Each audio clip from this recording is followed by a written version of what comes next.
There are many, many reasons why the former New York Mayor Michael Bloomberg might just very well be wasting his time and his money running for President of the United States and trying to get the nomination from the Democrats. Let's go over the 5 reasons why he might just fail in his bid.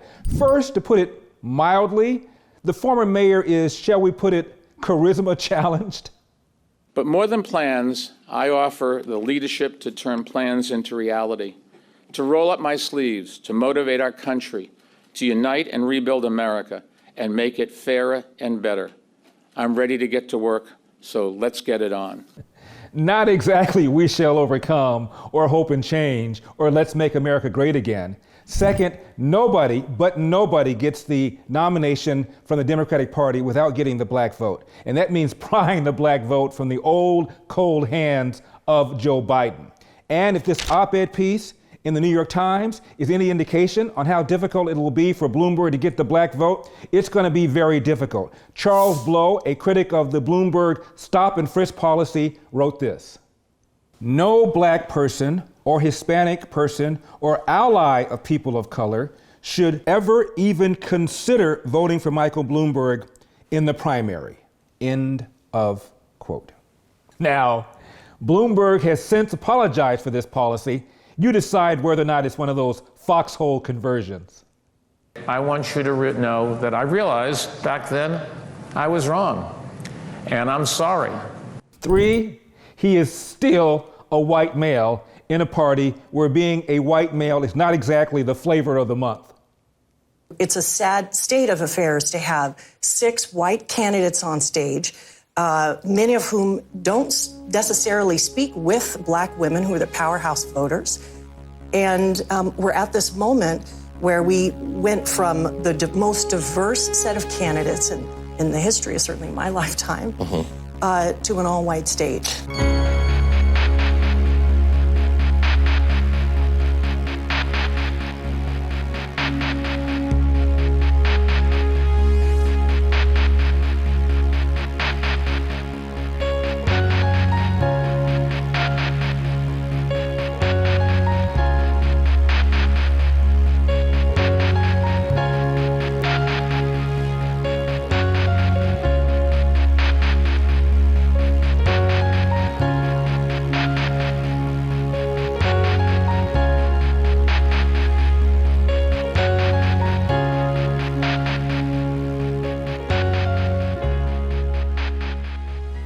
Fourth, while not quite as severe as Beto O'Rourke in terms of wanting a gun buyback, Bloomberg is a fierce, extreme gun control advocate who, like Beto O'Rourke, never bothers to find out how many Americans every year use guns to defend themselves. You know, we have speed limits. They save lives. That doesn't mean somebody doesn't speed occasionally. The bottom line is there's too many guns. Fifth, even more than your typical so-called progressive, Mayor Bloomberg took the New York City nanny state to a level that even the highest court in New York rejected.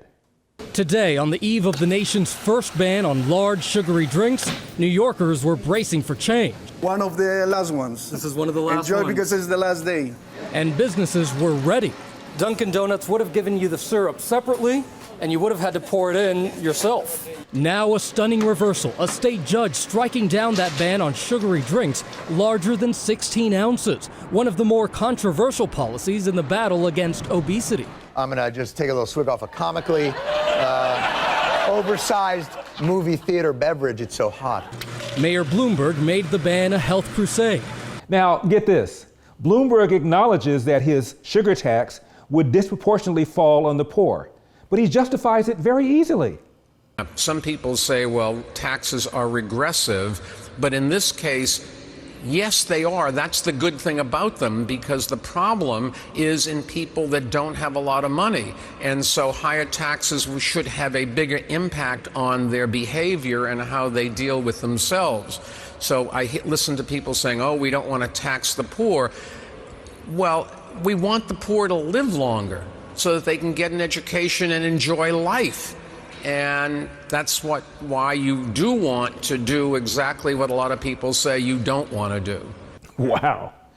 tax the poor to make them do what you want them to do because they're too stupid and too lacking in resolve to change their own behavior without being forced to do so. This makes Bloomberg the embodiment of the very moral busybody that C.S. Lewis complained about. Of all tyrannies, a tyranny sincerely exercised for the good of its victims may be the most oppressive. It would be better to live under robber barons than under omnipotent moral busybodies. The robber baron's cruelty may sometimes sleep. His cupidity may at some point be satiated. But those who torment us for our own good will torment us without end, for they do so with the approval of their own conscience. End of quote. Hey, why don't we have a tax on the rich to control their behavior when we don't like it? How about a tax on staying in luxury hotels? How about a tax on Laker courtside seats? How about a tax on luxury cars, fur coats, private jets? How about a maximum wage? After all, we have a minimum wage. Didn't President Obama once say, I do think at some point you have enough jack? I want to be clear. We're not trying to push financial reform because we begrudge success that's fairly earned. I mean, I do think at a certain point you've made enough money. But oh no, you know why? Because even multimillionaires have their limits. How about hyper-lefty Bill Maher?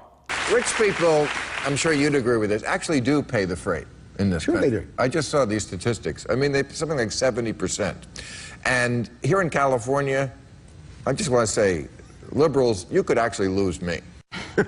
It's outrageous what we're paying. Over 50%. I'm willing to pay my share, but yeah, I mean, it's ridiculous. And this multi-billionaire was not happy about Elizabeth Warren's proposed wealth tax. And I don't need Elizabeth Warren telling me that I'm a deadbeat and that billionaires are deadbeats.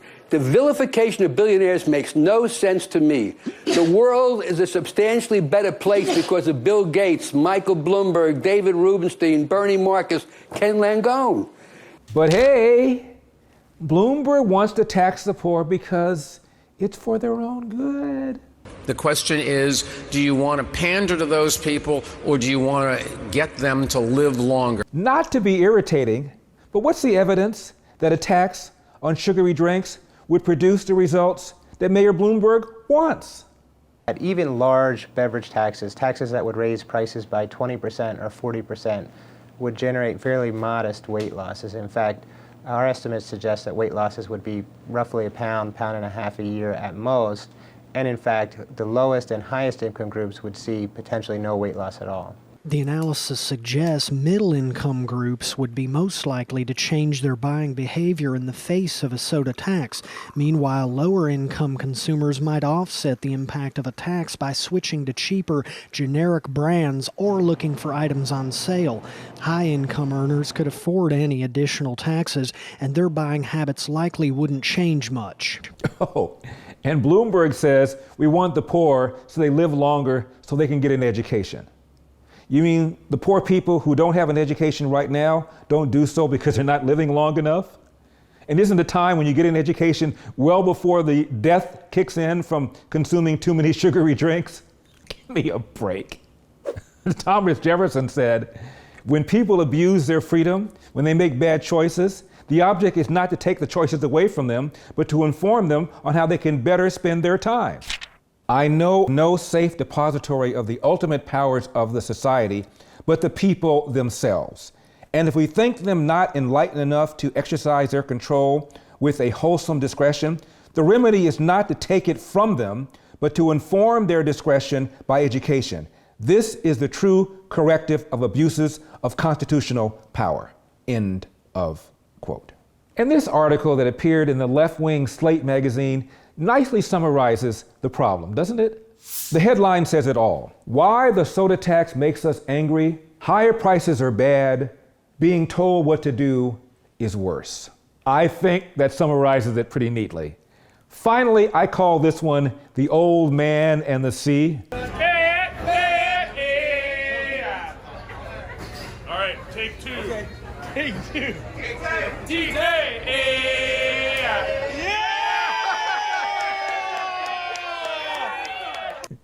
Don't try this at home. I'm Larry Elder, and this has been the Larry Elder Show for Epic Times. I'll see you next time.